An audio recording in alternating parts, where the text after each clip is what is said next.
Welcome to Not Work Storytelling. This is the show where we untangle our myths and reweave our stories, one ancient tale at a time. I'm your host and lead storyteller, Marisa Gowdy.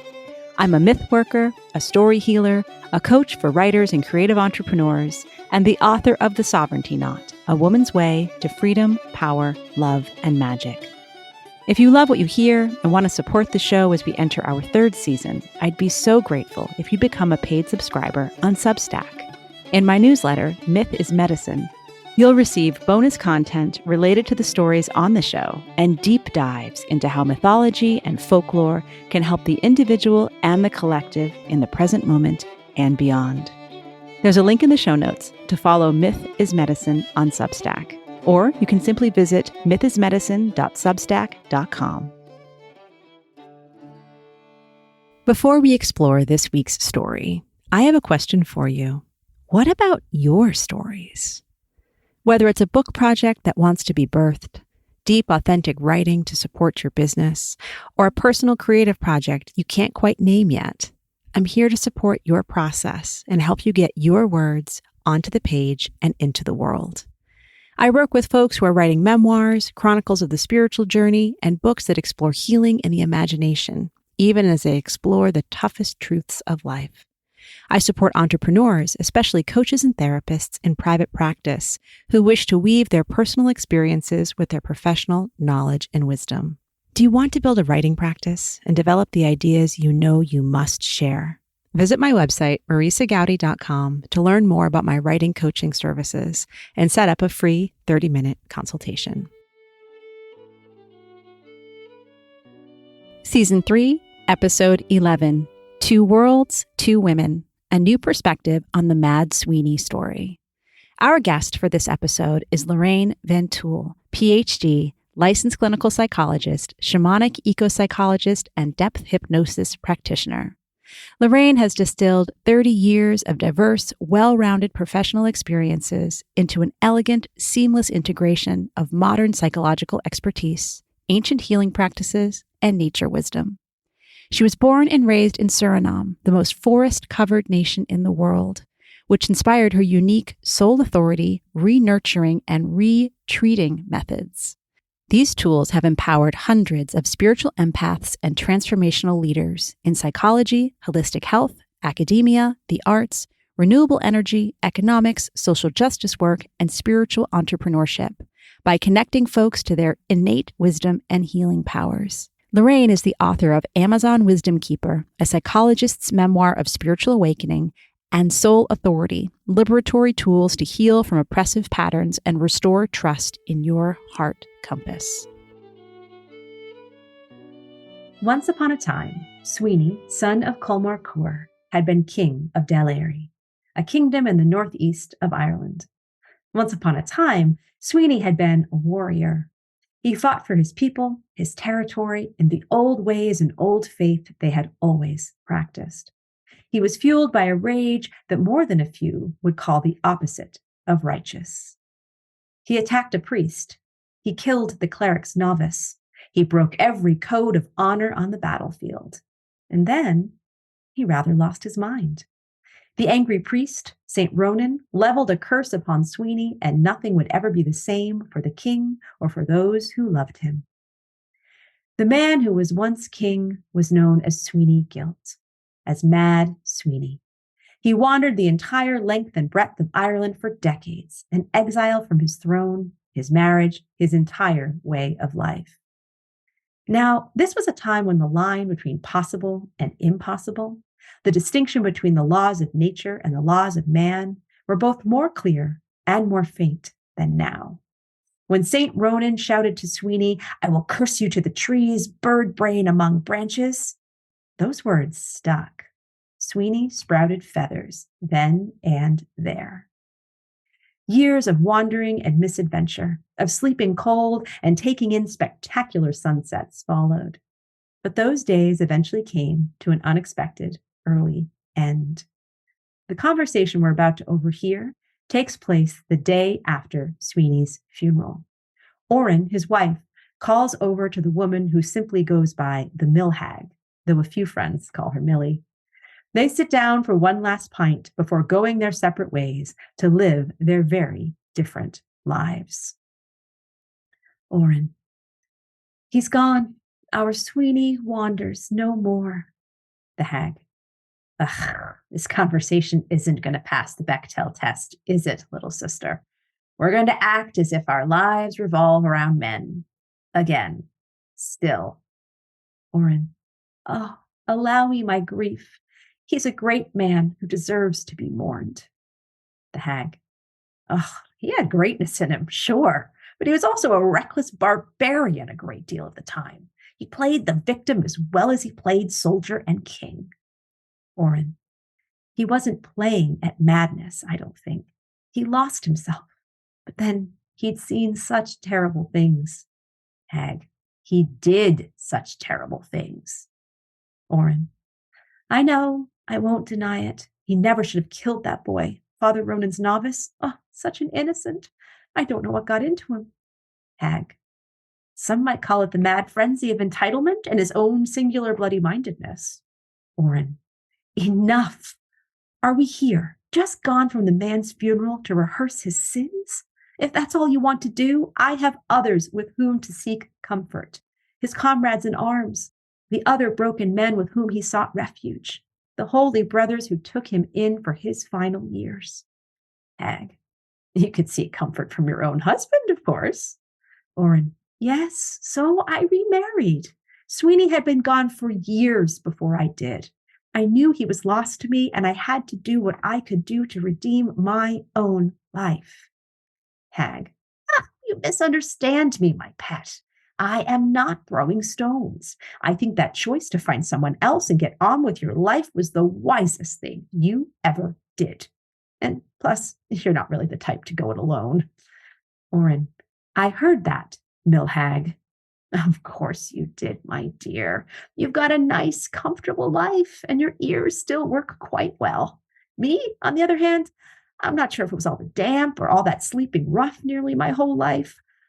It might have been that time I tumbled off the cliff and had to hide in the cave by the sea for so long. It might have been a bug that crawled into my ear some midsummer's eve. At any rate, my right ear has been useless for as long as I can remember. And call me Millie. We may not have met till just yesterday, but we shared a story for a good long time. Oren. My Sweeney had to endure such hardships in his wild life. Hag.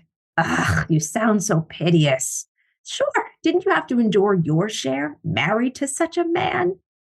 Now tell me, did you want to tell the story from the beginning? The bit where you tried to keep him from murdering the priest, and you just ended up catching the hem of his robe while he took off naked and screaming?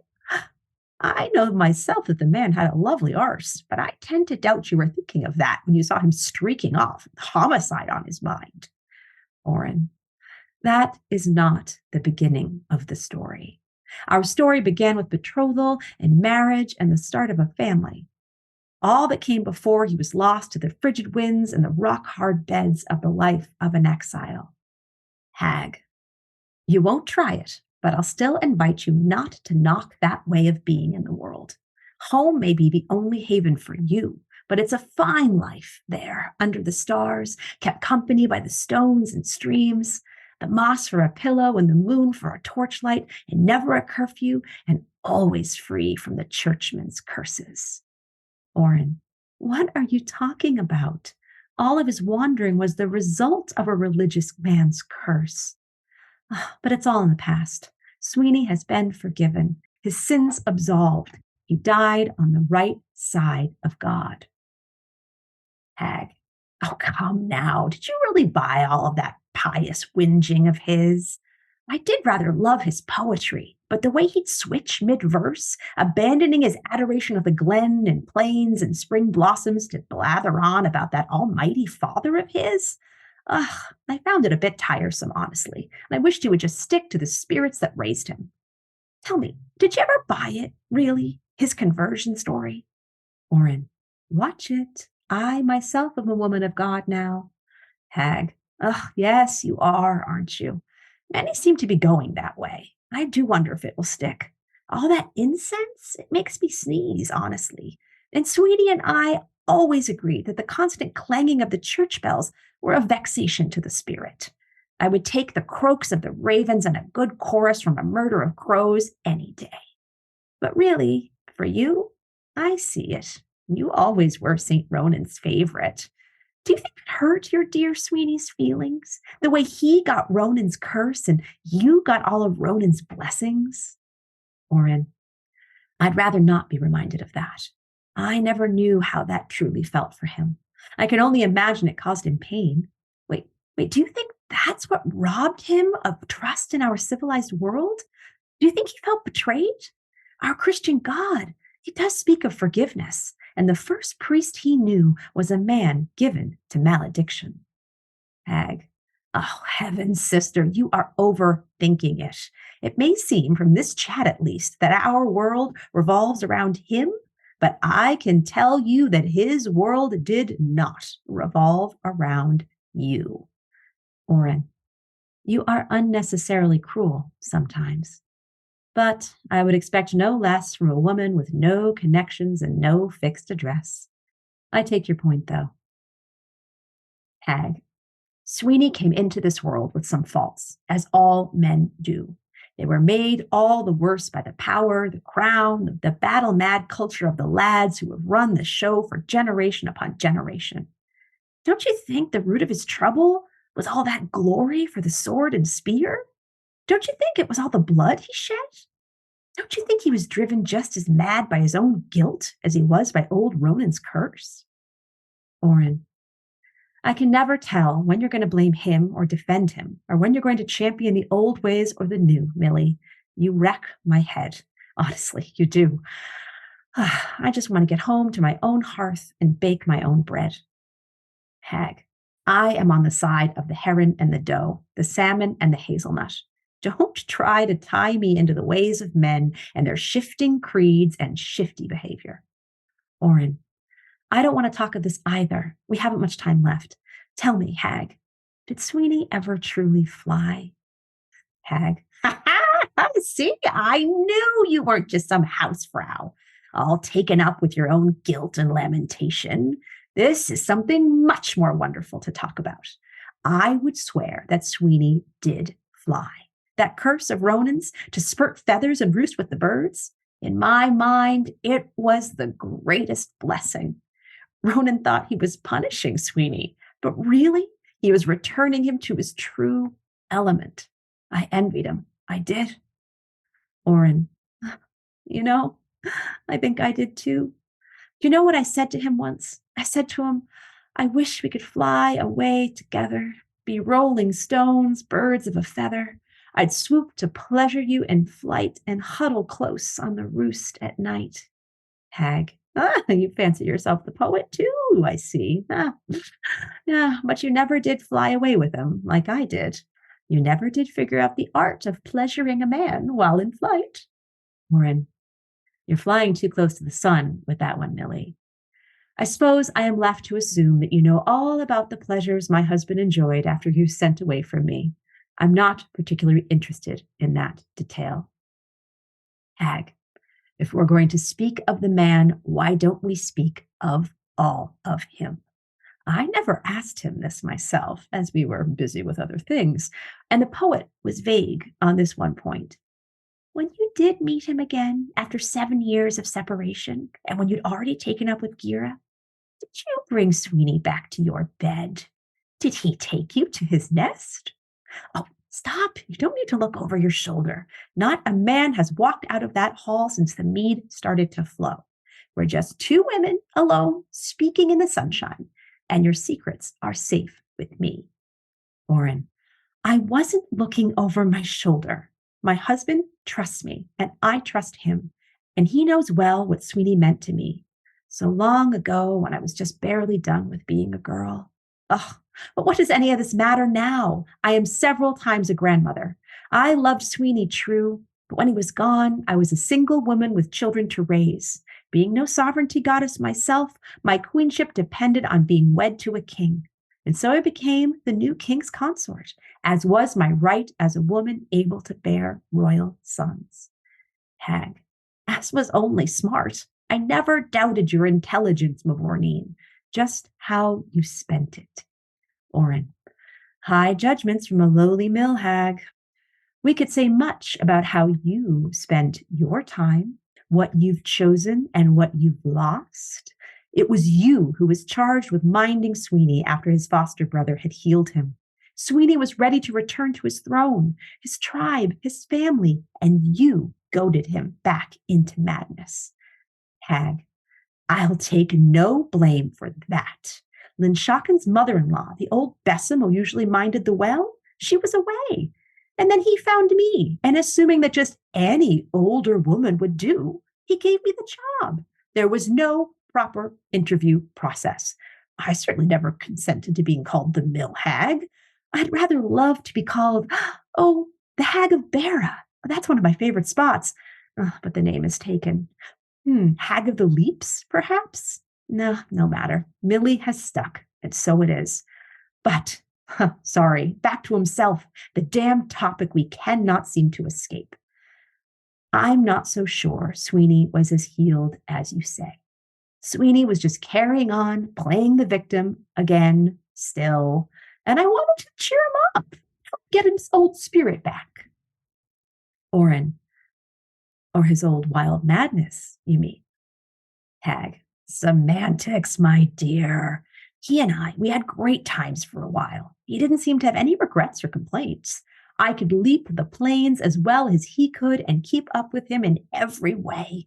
But the second he caught sight of some old ghost from the battlefield, some old soldier he knew from the bad old days, he was back to his soppy watercress laments. Oren, I heard he spouted poetry in honor of every tree in Ireland. Was it lovely? Hag, there was some lovely verse thrown in, sure, but it wasn't anything compared to clearing an old oak forest in a single bound. Oren, yeah, you make it all sound so sporting. But I wonder, did he tire of your company and push you off that cliff at Dunseverick? Or were you less of an able leaper than they say? Hag, the account of my death is greatly exaggerated. I took a tumble off a cliff, yes, but we just finished a very complicated game of hopscotch at the Giant's Causeway, and I had stubbed a toe. The greatest tragedy is that my great bounding days were just about done after that. Like I said, whether it was the falling or the hiding out in the cave to escape Sweeney and all his mad laughter at my plight, my ear has never been the same since. Maybe it wrecked my sense of, my equilibrium. Well, never mind. You're not concerned for my sense of balance or my inner peace. I know. Back to the man of the hour. Back to the corpse in the churchyard. He was a ride, that old husband of yours. But he was a right bollocks, too. I'd had enough of him, honestly. Hiding out as he looked for me might have done my ear in, but it gave me what I wanted, a chance to go and have my own adventures, gloriously Sweeney free. My leaping days done, I got myself a wee boat. I sailed over and taught Skahach and the rest of her warrior women a few things. Then I took a nice long trip to the Western Isles. I highly recommend a tour of Tirnaman in the spring. The pink flowers and the gentle breezes and the company. In so many ways, I didn't miss the bollocks. Oren, sounds dull enough to me. Hag, you always were a father's daughter. Or are you a bit like our Maeve, never having one man without another in his shadow? You're a bit less independent than she, I would say, however. Oren, what do you know? I did turn a man away. I turned Sweeney away. God forgive me. I told him he was an embarrassment. Hag, because he was, my dear. Oren, an embarrassment or a man wild and free? Which is it you prefer, Hag? Hag, let a man know and choose his own nature, be it at court or atop a tree. The straddling of the worlds is not the mark of a man. Oren, it's the mark of the poet and the druid, though. Aren't they men? Hag, sure, and some are good men, too. But Sweeney was a soldier king, and then a wandering poet of the wild. It was the sad hinterlands in between, the neither here nor there, neither one nor the other. That's where he was lost for us both. Oren, I still think you're cruel, except for when you're kind. Hag, I still think you're soft, except for when you're firm. Oren, it's still a pity beyond pity, the way he died. Hag. Certainly, all wrapped up in the cassock of a priest, his poetry all convoluted by prayer, all cooped up in that narrow stone church rather than soaring to the next horizon. Oren. No, no, he died because of the harsh lash of a woman's tongue. That lie that said he had lain with another man's wife, it led to his murder. Hag. Ugh, that. Well, perhaps that's, what's it called? Karma. He died speaking ill of you and me and said enough to slag off womankind throughout his lifetime, when he wasn't looking for a gentle feminine hand, that is. Oren, enough. Can't it be enough to say that we loved him? I loved the husband and the king. You loved the man who saw every inch of this island, free as a bird. For all that this same man was tortured and twisted in time, he was Ireland to me. Hag, I'll raise a glass to that. To Sweeney, mad for him we were. Shanae, that's my story. Loraine, thank you so much for sitting with me. That was gorgeous. I mean, talk about encapsulating humanity's struggle on earth. And I felt it like captured right there in between heaven and hell, and this whole Christian sort of context, and who's really top dog and who's underdog here. And this power struggle, and it was just so rich with symbolism. I feel like we could really unpack it. Well, of course, the goal of Mythwork is to get everyone listening to then start off on their own next quest, right? And then start wondering, because this story in particular, like, who do you believe? This is just, to me, it was so much fun to write it, because it was just one unreliable narrator piled atop another based on a poem written by Seamus Heaney in the 1970s, based on a medieval document that was translated from the Old Irish, based on all these other stories that would have come before. Like, it's that interweaving and interlayering that, as you were saying, makes everything so rich. Yeah, and I wasn't even thinking of them as unreliable narrators. I was like, I can relate to all of them, that complexity. It's all different perspectives. And you did a great job really capturing those characters and those women and their perspectives too. Yeah, I have 2 pages of notes, just like this, so many beautiful things straddling the worlds, and it feeling so ancient and out there and so relevant and concrete and applicable to all that I do these days. Every day, several times a day with clients and students. So it's a really good one here. Yeah. Well, I knew you were the woman that I had to explore this story with, and that we could just speak at it from so many different angles. But why don't we start with this idea of grief? Because I know that was one of the first themes that came up for you when you were reading it, and that conversations you and I have had in the past, just thinking about love affairs and connections to those in the past, and how those all interweave. But these are 2 women who are united in a moment of grief, and I think are really showing the very different ways we tend to respond to losing someone. And I think certainly in some ways, I know as writing, I'm like, oh, I've been Oren and I've also been the hag. Like, I know how to be in that sense of such loss and wanting to go back to the romance and the tenderness, and also looking at it with a pretty salty side-eyed perspective and trying to bring it all down to the earth in certain ways too. Yeah, there's so many lenses to unpack even that grief with, and we talked about that. But the one that is now coming to mind, actually, and introducing this one as a clinical psychologist and people into psychotherapy, attachment is a big one, right? So from that lens of attachment, I'm also thinking of Gabor Maté, who is a psychiatrist, and I love his work. And he says the struggle that many humans have these days is there's no way to be safely attached and also be authentically ourselves. And so there's a lot of trauma around attachment. And there's a lot of things that we do to face that or not face that. One of them is dissociation, and one of them is like escaping into fantasy and doing all kinds of things with these trauma bonds. Mm. Now, most of us are not lucky enough to transcend these unhealthy attachments. And so we can have grief, and most of the grief is around these imperfect attachments, right? And these trauma bonds. So I see Oren as grieving a lot, but in this complicated way where it's not just even these maybe idealized and romanticized attachments that she had to Sweeney, but it's more complicated, right? She's a father's daughter who knows how many generations, the patriarchy, and the way she learned to attach. So she is grieving the loss of that, as we all do, no matter how unhealthy or patriarchal some of our attachments are, we will grieve those attachments.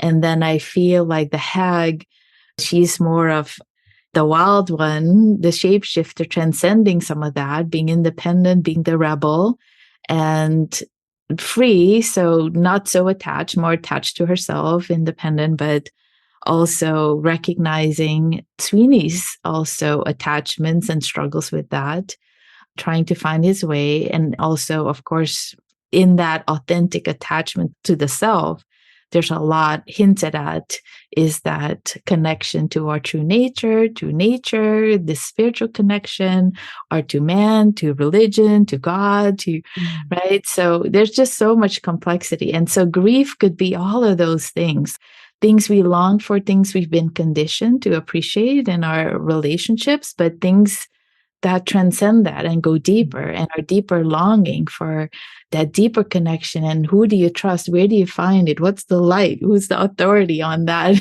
right? In terms of light, love, is it nature? But nature could also be so cruel, and our true nature and our humanity. So it's all like, it's everything, this story. It's just so great. Oh, thank you. Well, I have to just loop back. We'll leap back. In using the language of the story, we'll leap back. Yeah. I love that you mentioned Gabor Mate's work, because now you probably aren't aware of the fact that Gabor Mate's done a fair bit of work thinking about Ireland's culture and thinking about Ireland as having experienced such collective cultural trauma across the generations in so many different ways, at the hands of the church, because of the famine, because of all the different responses people have had to it after centuries, millennia of colonization. And those who come to listening to Knotwork Storytelling because they have connections to Ireland may know about the Trailblazery and Kathy Scott's work. She's very fascinated by looking at collective cultural trauma in a lot of ways, in our loss of the language, the loss of connection to the land itself. And she also talks a lot about post-traumatic growth and all of the importance around that. But I just love that you're inviting us to look at this through the attachments, the failed attachments, all the ways in which they're yearning for that connection to themselves, to one another, in an authentic kind of sisterhood. I don't get the impression that either of these women has spent a lot of other time with women, right? There's that yearning for sisterhood. And that whole feeling is so baked into the land of Ireland itself. And though for me, 3,000 miles away and separated by generations from that space, it would be my dream that I sort of transmit that sort of pain in order to help bring these conversations to the fore for healing. Because of course, someone like Gabor Maté, he's Hungarian, right? So he has such a global perspective that just gets to the core of human nature in all the ways that all of these pains transcend individual cultures, transcend individual communities, and certainly ethnicities, but yet also speak to saying, right, sometimes our pain comes from our lineage and our ancestral line. And then there are also these deeply shared universal experiences. Yeah, yeah. Oh my gosh. I was also thinking maybe these women, even if they had connections to other women, it seems like being so conditioned to focus on men and their needs and neglecting themselves. And I did not know about Gabor Maté's work and his interest in Ireland, but it makes so much sense. It's so layered in terms of those attachments and how historical, ancestral it is. And of course, it's not just in Ireland, or you can also see Ireland as maybe the old country and the colonizers and what happens in the US. People already, new immigrants coming with so much trauma already in their cells and bones, and how that then gets transmitted here and expressed. And that is, of course, in other countries too, whether they're the newer colonies or sort of coming from the old land. But there's so much universal and so much specific. I was definitely thinking about sort of this idea. I mean, we say fatherland, we say motherland, but I don't know, there's some mother, maybe because my main guide is a leatherback sea turtle, and she really does lay her eggs in the land on the beach, that I tend to think of the land very womb-like, mother-like, and just finding home and finding those roots back, and also healing that. I do a lot of ancestral work, also working with both lines, the son and sort of more indigenous Native American, but father being father, son, and then mother, all the way to that ball of fire in Mother Earth, and inviting all the ancestors to line up from the oldest to the very ancient lights and that fire, and just inviting them in to clear all these misaligned connections that got us so confused. Oh, Loraine, I just love it when you speak mystic and psychologist and wisdom keeper and indigenous mother of the earth all in the same set of phrases. It just is why I adore you and your work so much. Well, likewise. We're sisters from different mothers, but one Mother Earth, right? Yes. Yeah. So, Loraine, one of the reasons I wanted to have you on the show was that you come from a very unique set of backgrounds. You have really a spectrum of both sources of wisdom and guides and guidance. So, could you just tell us a bit more about yourself and how you move through the world as mystic, as teacher, as psychologist, as author, and knowing that I'm asking you the tremendous question of please tell me everything about your entire life. But we're in this space right now of expansiveness offered and held for us by the story, but also just by you and me as healers, creatives, as folks who are just looking at the universe with this expansive lens. Can you help people understand where it is that you're standing, how you're rooted in? I have done a lot of thinking and reflection on that, and I'll give you the short Cliff Notes version.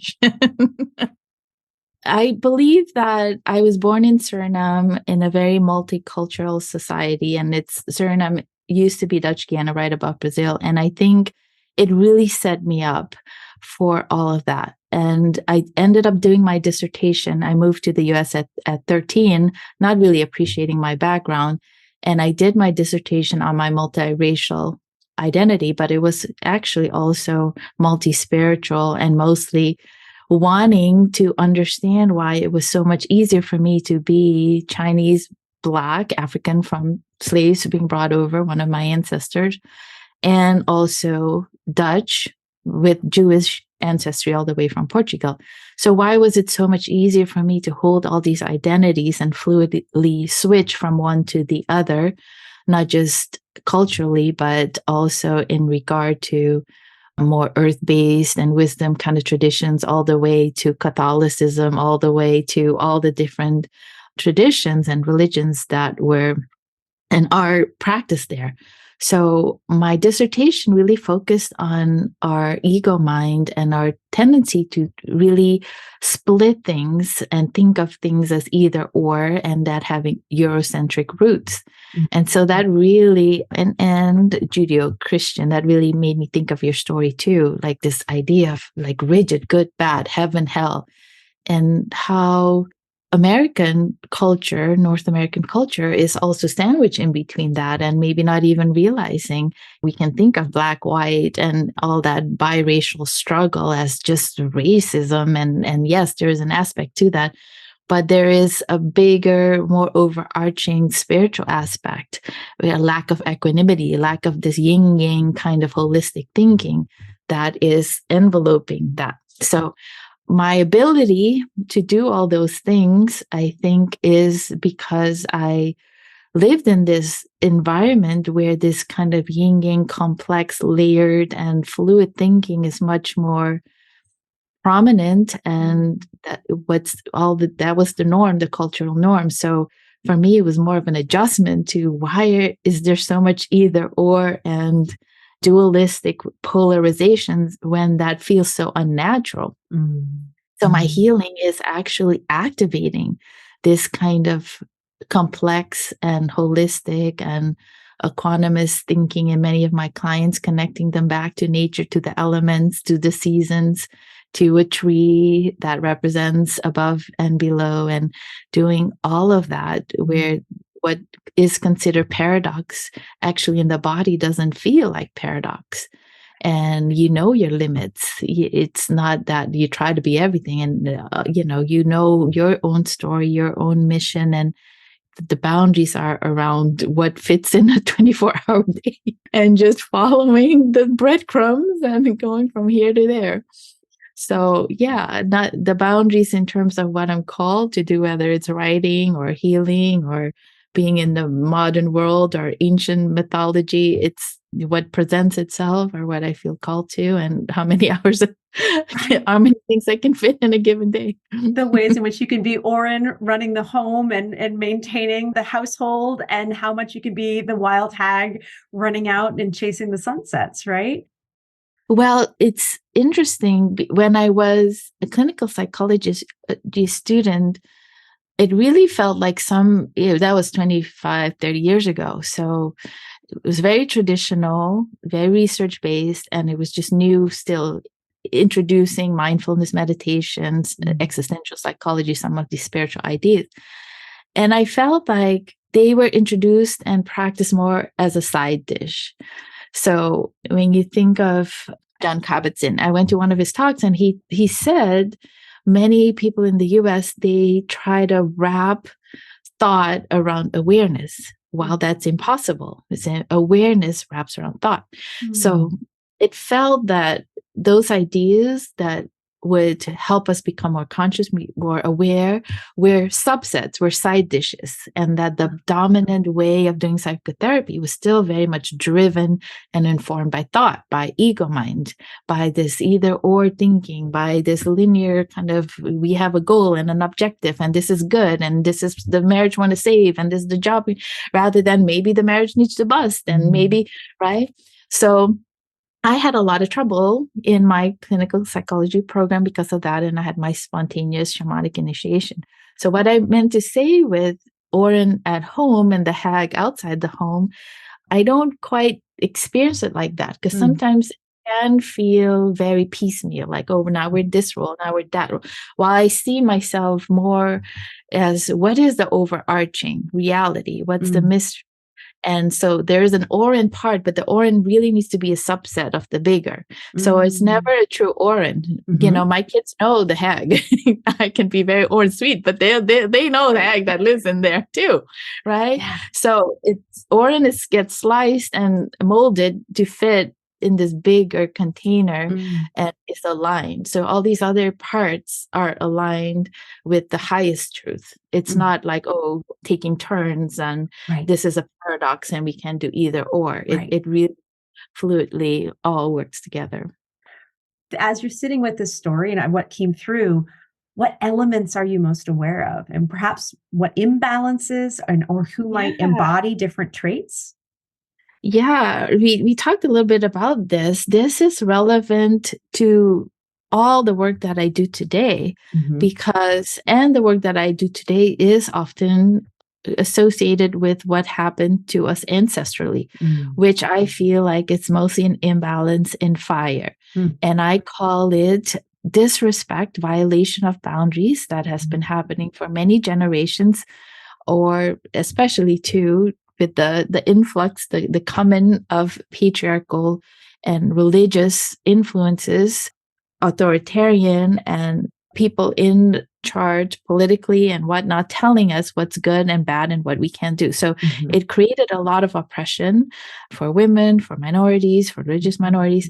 And what then happens is this implosion of energy and then an explosion. So the implosion could be all the feelings related to shame and guilt and not worthy and this and that. And the explosion could be violence. Implosion could be violent too, of course, where you harm yourself and suicide. But explosion, then all the workaholism or alcoholism or all the ways we act out, scapegoat, harm others.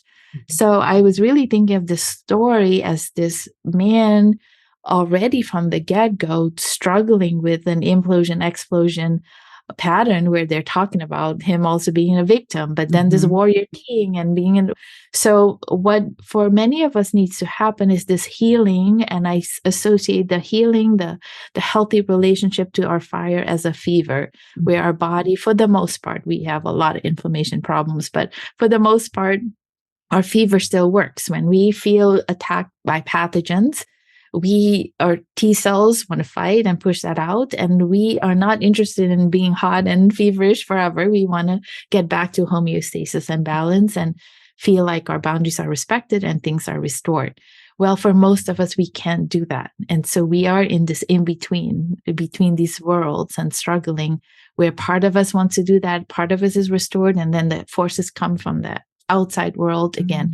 So when I work with people, I actually do a lot of work around first with air, seeing the big picture, the long view, what's happening, then restoring those boundaries with fire. Once you're really clear what you want to do and you have that passion and that resourcing back with sun and the ball of fire from the earth supporting you, then you're able to set those boundaries and take the alchemy action steps and build the foundation again and root and ground yourself, stand your ground, and then water will flow in the way it's designed to and be regulated. So that's how I saw that story. A lot of disruption also around fire that's still relevant in many people's lives.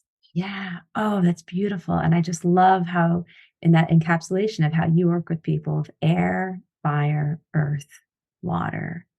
And I know you've shared with me an image that kind of encapsulates some of those ideas that I will definitely be sharing with our notes so people can kind of to visualize this and just, knowing that there's a lot of different ideas that we're blowing across and burning through and rooting ourselves in and drowning in all at the same time. But there's so much beauty in getting thrown in the deep end, I guess, and picking one element and seeing what resonates, what emerges, what people hold. Yeah. And that whole idea, where is our fire imbalanced? Where is it cultural? Where is it personal? How we are suffering from it and how we're potentially pushing it off on others and causing them to burn in our presence. Yeah, for sure. And the tree that we first sit with to help organize it, because it can get so overwhelming. And that's why I designed it, hoping that most people can connect to nature as the source, as a spiritual source. So the tree helps us really with that dualism that is kind of a curse. We talked about in the story, it's Ronan's curse, but I've done a lot of spiritual work. I feel like this dualism for many years is this curse that we're all struggling with, this good, bad, evil, success, failure, seen, unseen, mystery, spirit and matter and money and spirit. I mean, goes on and on, heaven, hell. So if we can bring those two forces together, just like the top of the tree and the bottom of the tree, they need to both grow, and they're both supporting, even though they're moving in opposite directions, they're both supporting our heart center and our wholeness. So for us to grasp that I think it's half the battle. And then within that realm, working with the elements and balancing and harmonizing all of that out. It can be a very embodied experience too, which is important. Another paradox. It's not something out there and something we envision, but you feel it and that starts then really clicking. So it's a bottom-up approach for sure, instead of many, working from the top down and from the heady level. Well, Loraine, I hadn't realized the synchronicity, but of course, there's a line in the story which said, didn't he write a poem about the trees? Like the tree itself is so sacred in the Irish tradition and the Celtic tradition. And the sense that so much of the original poem the story is drawn from is really an ode, an homage to the sacred groves, to the trees. And it seems more than perfect that that's where we should land with this conversation, really rooting in and reaching up. And of course, you can't help but think about the way we know that trees are connected root to root under the earth, Yeah. even as they blow together in the wind. And that's certainly how I've always felt with you. So, wow, what a Oh, remarkable gorgeous. place. And yeah, and every land, everywhere there are trees. So that's where Mhm. we're all connected on a spiritual level. And to make it personal, what I call this practice, what you're going to share with this sanctuary, I call it retreating, but tree spelled TREE, Mm. saying that we need to regularly retreat and connect for Mm. us to see clearly what's happening all around us. Oh, wow. Oh, Loraine, I mean, this is hopefully the first of many visits you'll make to Not Work Storytelling, because this has been such a remarkable chance to explore with you. And I certainly know it's just the beginning of so many other stories. So thank you. Oh, no, it's been an honor and so delightful, so intimate talking to you. I forgot we're on a podcast. Yeah, I think that folks are going to follow along with us. Hopefully, be left with as many questions and curiosities, because that's what I want to offer on this show. I'm not, it's not about quick and easy tips and let's get this Yeah. done. Myth work is about sitting with the difficult, the obscure, the contradictory, and really having the courage, the willingness, the good fire to keep exploring. Yeah. So will you tell our listeners a bit more about where they can find you and more about your work? Yes, they can go to the Sacred Healing Well, and I have a Super Empath Academy. I really focus on empaths, spiritual empaths, and help them really get into their power. And so they can download all kinds of goodies, freebies, learning how to retreat. There's a little quiz to find out if they are empaths. And there's also what I call a renewable energy power grid, where they can learn about the elements, what I just talked about in the tree. And it's a little, almost like a Enneagram little diagram that they can post on their refrigerator. And they're my books and courses and all kinds of retreats and things that are happening. Oh, wonderful. I will link to all of that. And I just want to thank you from the bottom of my heart. Thank you for sitting with me for this story and this beautiful, wide reaching conversation. No, thank you for all the work that you do. And it was fireworks. It's always so fun talking to you. Thank you for tuning in to the Not Work Storytelling Podcast. Please subscribe and review the show on your favorite podcast platform. And do share this episode with other lovers of myth and story. By the way, everyone is a lover of myth and story, even if they've forgotten. Creating this show is a labor of love, and your support will help me continue to craft and share stories through season 3 and beyond. Please consider becoming a paid subscriber over on Substack, where I'm writing and creating additional audio magic with my newsletter and content hub, Myth is Medicine. You can find out more about my writing, my book, our online creative community, The Heroine's Knot, as well as how to work with me as a coach at marisagowdy.com. Music on the show is by the wonderful Beth Sweeney and Billy Hardy, a Celtic fiddle and multi-instrumental duo based on Cape Cod, Massachusetts. The traditional reel we play at the start of the show is called the College Groves. Find out more about their music and shows at billyandbeth.com. Gratefully, I live, write, work, and record this podcast on the ancestral lands of the Munsee Lenape tribe, whose name means original people.